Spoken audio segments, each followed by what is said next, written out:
Hey everyone! Today we're going to talk about one of the hot topics that fall under the umbrella of social emotional development, and that is separation anxiety. This is a thing that will affect every child in the infant and toddler stage and every family as well.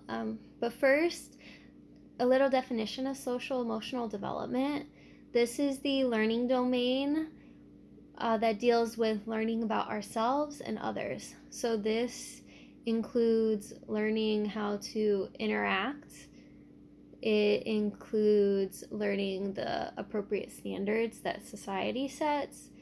It also includes identifying emotions in yourself and others, and then managing your emotions in yourself, and also learning how to extend that help into others. So, social emotional development is a big, huge topic. It's one of the most popular topics in early childhood right now. And it's one of the main goals to make sure every child has a good foundation in social emotional development. So, let's get into a little bit about separation anxiety. This is a normal developmental stage. It's completely acceptable, anticipated, is supposed to happen.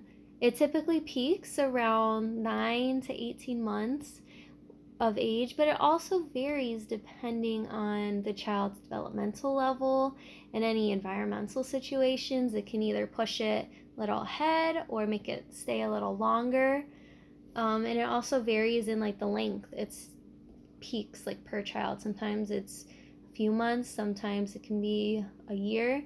It just really varies. And it can be very troubling for parents to see their child react in this way, and it can be very stressful for children as well. So, I have a few activities that can help soothe a child who is in this phase of separation anxiety. The first one is by using physical touch. Whatever the child prefers, like rocking, holding, hugging, patting, rubbing, any like physical comfort that the adult can provide for them will be very helpful, since infants and toddlers are at this stage where they do need assisted regulation. And the adult is kind of like an anchor, I like to call it, a foundation and a safe point for the child to look to find their calm.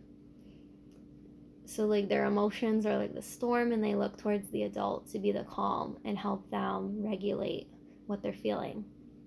A second activity is by using a distraction item. You can use anything that is engaging to your child, anything that's their favorite. If they really like blocks or magnet tiles or dolls or stuffed animals, instruments, books, anything really. Just distracting them from the overwhelming emotions that they're feeling is one good avenue to help them like process and then come back at a later time to explore those emotions when they're not in the heat of the moment. Another activity is objects as reminders. This can be pictures of loved ones or preferred environments. They can bring toys from home with them, or even hold on to belongings from their loved one. Just giving them something tangible to hold and to look at that is a reminder of what they're missing. And just because it'll like serve as a reminder that what they love and miss, it still exists, and they're gonna go back to it. And then the final activity, and this would be preferably for the older toddlers, but it can start as early as infants. Reading books about emotions, or even having like little emotion cards, whatever the child prefers, really. So these can be books that identify emotions, give names to them, help the child acknowledge them, and give them strategies for coping. Some of my favorite books are Llama Llama, Mrs. Llama, by Anna Dewdney. Wonderful book. Daniel Tiger also has some great material for anything separation. The Kissing Hand is a wonderful book for older children.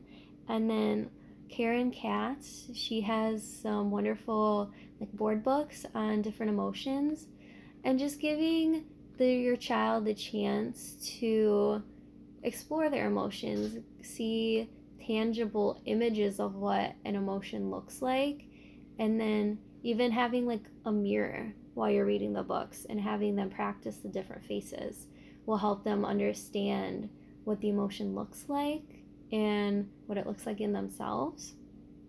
So those are all some really great activities for children any age in the infant and toddler group.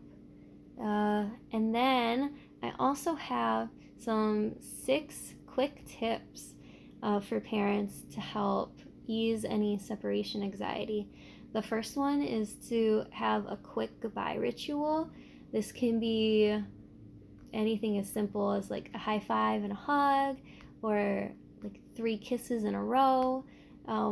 Whatever you and your child find that works for you. As long as it's special and unique to you guys, anything works. You just have to set that routine of having that ritual.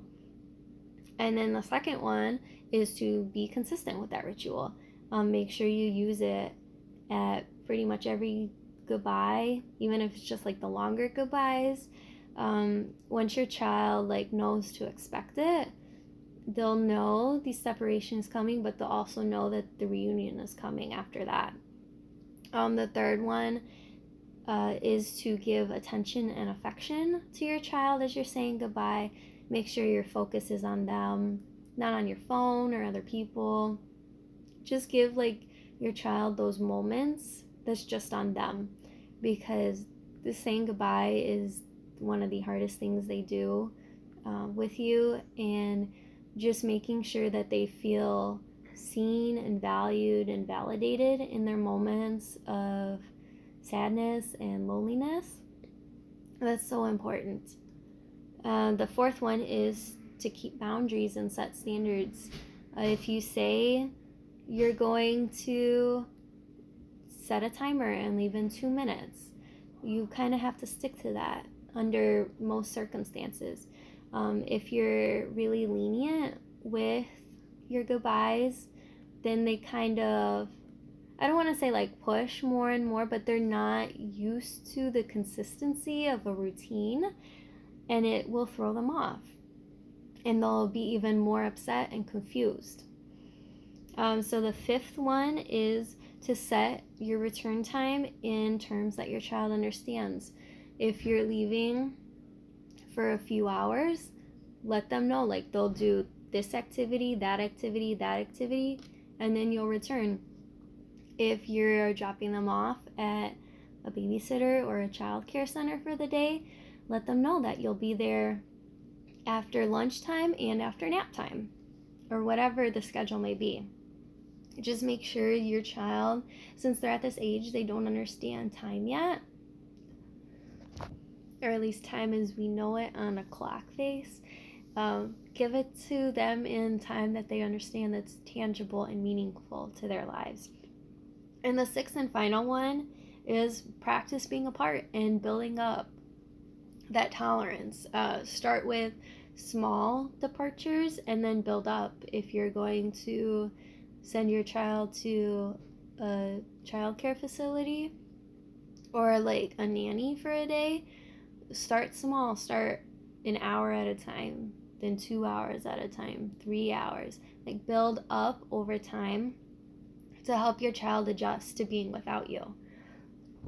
So that is all I have on separation anxiety. If you have any questions, reach out, let me know, and I will see you guys next time.